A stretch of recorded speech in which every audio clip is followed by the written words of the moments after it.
I'm sure you can tell by the name of the video, but we've got a lot of books to unhaul today. Before I get into the specific books, I just want to show you guys kind of what I'm dealing with my shelves as far as with me, because I sound like a broken record. I keep mentioning like, I really need to get rid of books because I'm moving. I can't take them all with me. I can't pack them all away, blah, blah, blah. And I keep complaining about it, but I'm not really showing you guys like the issue. So I figured I'd just take you around some of my shelves, show you how crowded they are, how much I actually need to get rid of books, because a lot of these, like if I was staying here, I would happily keep a lot of these books. But when push comes to shove, we got to make decisions. So I'm going to show you guys that and then bring you back here and we'll get started. So first things first, we've got these two shelves in my bedroom that are pretty well packed. On the bottom, oh my gosh, this is awful. I've started like quadruple stacking them because 3 stacks isn't enough, supposedly. In here, we've got these 3 bookshelves, which are also pretty fully stocked. These 2, I think I'm going to be taking with me. And for the most part, I've organized books that I haven't read a lot of them, and I will be taking them with me. I used to have, this is April Reads. I have them kind of stacked apart. I used to have a lot of books, probably like 50 or 60 here that I would stack my liquor on. I have since packed them away, which is great. I've got 1 empty bookshelf here. Woohoo! Amazing, I know. It's pretty cool. I've got this one. It's also very well stocked. I left some portions over here empty because this is my last haul I'm going to be doing, and I know a lot of those books I want to take with me. This one is also well stocked, as is that one there. And then let's just take a look in the kitchen because we've got even more. So good thing is I did have this full. I was able to empty that. I've got that one empty, which is fantastic. This one's really full though. Oh my gosh, it's so full. But I did remove all the books on the top there. So I need to get rid of like, or condense somehow another like 3 bookshelves probably. So that's why when I complain about like what's going on, that's what I'm talking about. Because look, like it's 100 books and that seems like a lot, but when you compare it to like everything else that's on there, it's very clear I still have a lot of work to do. So we're just going to keep pressing forward and we'll get there eventually. Now for the actual unhaul. First, Thomas the Rhymer. It's, look, there's like a evil owl and like a creepy looking dude, and there's a horse, and I want to keep it, but I can't. I'm not gonna, this has to be done. I'm not gonna keep saying like, I want to keep it, but I can't keep it. Let's just do this. Next one, Gathering Blue. Beverly right here. I do have, oh my goodness, my Harry Potter books. I love Harry Potter still. I do have my hardcover Harry Potters at the very top. These, as you can see, are getting a bit beat up. These are the ones that I originally bought.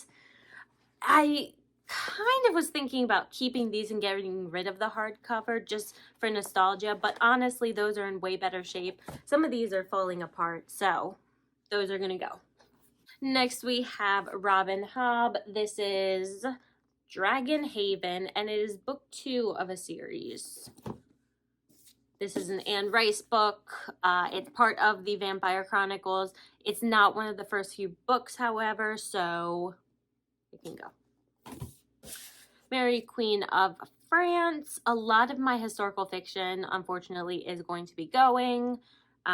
Just because, I mean, I really used to be into historical fiction, and I quite enjoy reading it still, but I haven't read any in a while. So I also find a lot of these at the thrift stores often. So that's one of the factors in my mind is like, okay, what are going to be some books that are going to be more difficult to find? I should probably keep those. George Washington's Secret Six, Arabian Nights.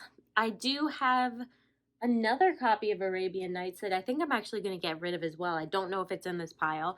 I don't really like Arabian Nights very much. Yeah.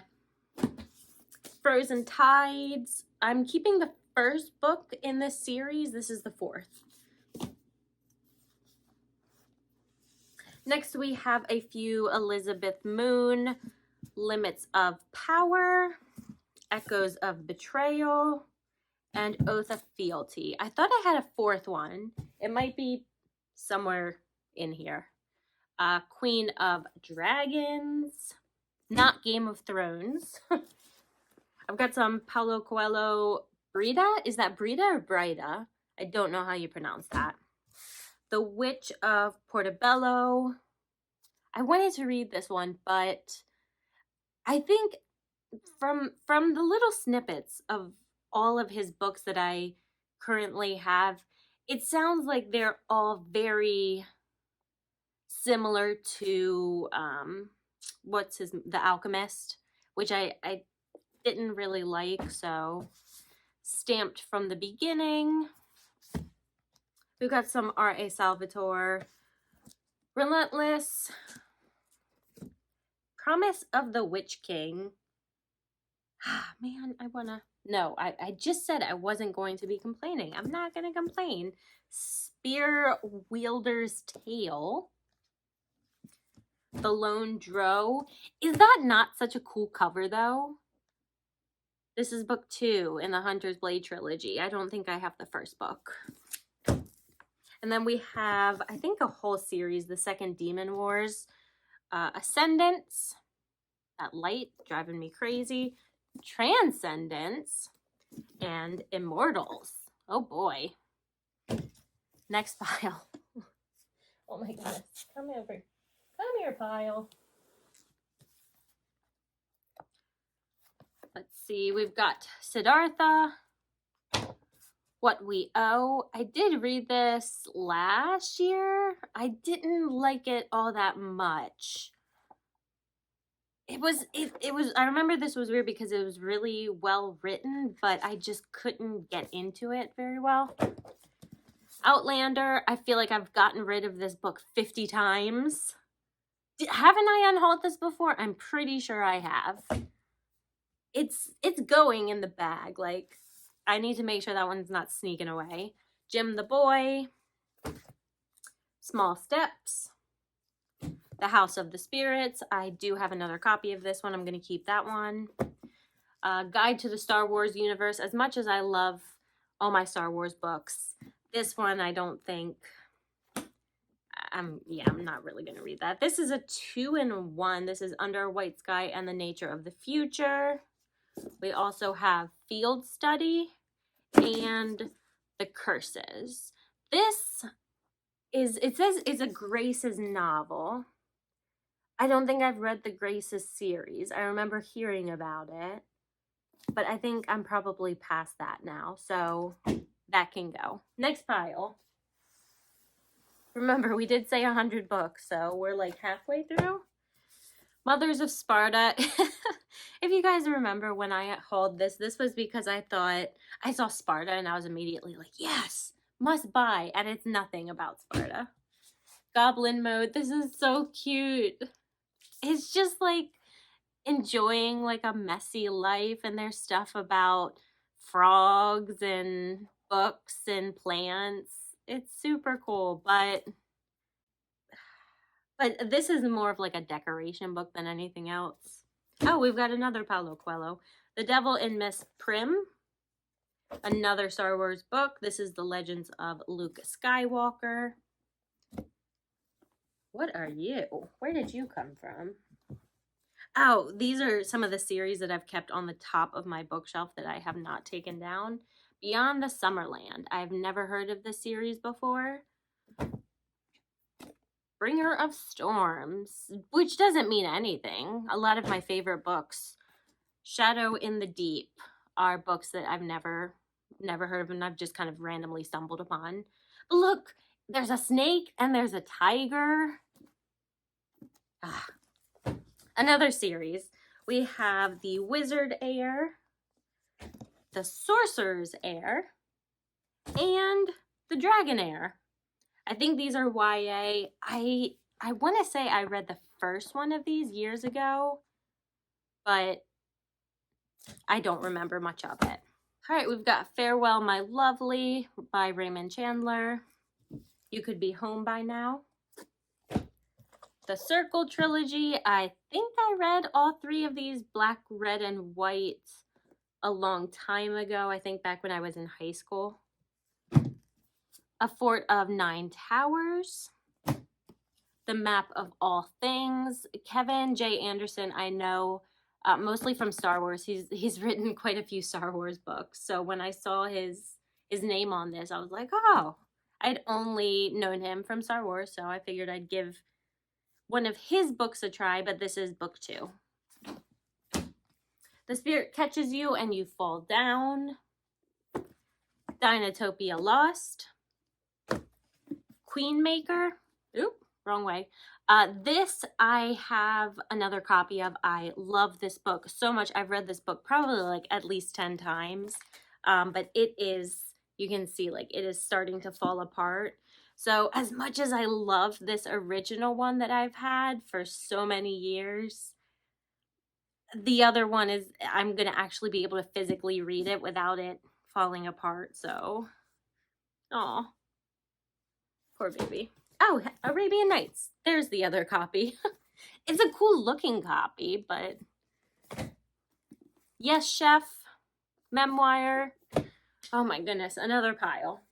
We've got a Violin for Dummies. This is back when I took violin lessons and I was trying to teach myself. I did not keep up with that very well. So, Pillars of the Earth. I don't know why I've kept this book for so long. This has just been one of the ones where I'm like, I'm definitely going to read that eventually. And I definitely never even started. Take a Thief, which I love. Look at the horse. Which one are you? The Decameron? What a beautiful freaking book. Goodbye, book. The Tea Girl of Hummingbird Lane. I bought this because Lisa C. I've read a few of her other books and I've really enjoyed them. Forward, The Foundation. Bye-bye.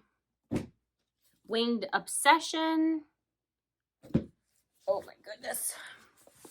Blackout. St. Mark's is Dead, which, love that cover. Hopefully someone else will as well. A Perilous Undertaking, and Spare. I bought this. I didn't even try to start. Oh my goodness. Stay piles. Okay. Ow. I think I gave myself a paper cut. How to Catch a Boggle. I got rid of, I think, the second book in the series in my last unhaul. I went around my shelves again. I'm like, listen, let's be realistic. I'm not. I might want to read it, but it is not going to be in the first like 300-400 books that I would pick up. And that's kind of how I'm deciding this now. Here's a lot of my historical fiction. I'm going to be sad to see these go. The Queen's Pawn. Mistress of the Revolution. Who are you about? Gabrielle Day. I'm not even going to try and pronounce your last name. Too Great a Lady. In the Company of the Courtesan. Meridon. I think that's how you say that. All for Love. The Unfaithful Queen. The Marriage Game. And The Hidden Diary of Marie Antoinette. The good thing about those that I feel like I'm sad, but I feel okay about letting them go is I find a ton of historical fictions typically when I'm thrifting. So we've got Next pile. Little Men. These are, I really like these editions. I've got quite a lot of them here. Those are the ones that I've read. I might end up getting rid of all of them just because they are rather large. But these definitely I am. Little Men, King Arthur and His Knights. I don't know why I didn't have that in the red pile. I've definitely read that. And At the Back of the North Wind. The Exile of Sarah Stevenson. I think I've read this. But have I? Who knows? Dead Boys. Scary Stories, Treasury. I just need to stop buying, honestly, compilations of like scary stories or even just regular stories because I'm much more unlikely to read them for some reason rather than if it just has like one author. The Girl on the Train. I did not read this. Is this the same author? Paula Hawkins? No, I don't think it is. I was going to get rid of this because I thought this was the same author of Gone Girl, but it's definitely not. That's Gillian Flynn. I am attempting to read a Gillian Flynn novel this month. I think Dark Places or Sharp Objects, one of those. I did not like Gone Girl, but... And I just kind of put this in the same category as that one. It's not even the same author, so I don't know why I did that. You know what? I find this one at thrift stores all the time. I'm not changing my mind. A Conspiracy of Bones. The Physical Book of Deliverance. I have 2 of these. Somehow. Death's Mistress. I just said that really weird. Death's Mistress. Last pile, one more. I've got all these. The Third Rainbow Girl. This is a murder mystery, but I think it's more of a nonfiction. I think it's like an actual accounting of it. The Traitor's Ruin. Another Robin Hobb. No! Fools of Fate or Fool's Fate? Fool's Fate. This is the 3rd book in the series. I don't know why I can never find the 1st book in the series. Assassin's Fate. This is the 3rd book in a different series of hers. And then we've got a series here. And I really want to read this series. It's part vampire, part human, Perfect Hunter. Yes, please. But I think I found, so I've got 4 books in the series to get rid of. I think I found like book 3, 4, 5, and then the 1st book of the 2nd series because I looked it up and none of them were the 1st book. So we've got Traitor to the Blood. Please don't fall on me. In Shade and Shadow. Anything with a wolf on the cover or like a big dog, and I'm like, okay. Rebel Fae. Look, another wolf / dog. And Child of a Dead God. I really like wolves and dogs. Then we've got H.P. Lovecraft, Great Tales of Horror. I've read a few, a few H.P. Lovecraft short stories. I really haven't been that impressed or blown away as much as I expected I would be by his stuff. But I think that's just because, I mean, he originated so much of it, so I can admire him for that. But when you look at like the stories we have today of people who were inspired by him versus his original stuff, I typically am a bit more frightened by the stuff today. And then Songs of Love and Death. That's the last one. Holy moly. I think that's 100 books, maybe more. Oh, my poor books. It has to be done, guys. It has to be done. I'm trying to look at it in a positive light, and that someone commented and said, like, listen, it's not the end. Like, you can always go back and buy them again. very true. I'm trying to see this as a cycle. So right now they need to go off and spend some time with other people, and then eventually when I'm ready, they'll come back to me. Anyway, thank you guys for joining me for this unhaul. I hope you enjoyed it, and I will see you guys in my next video. Bye-bye.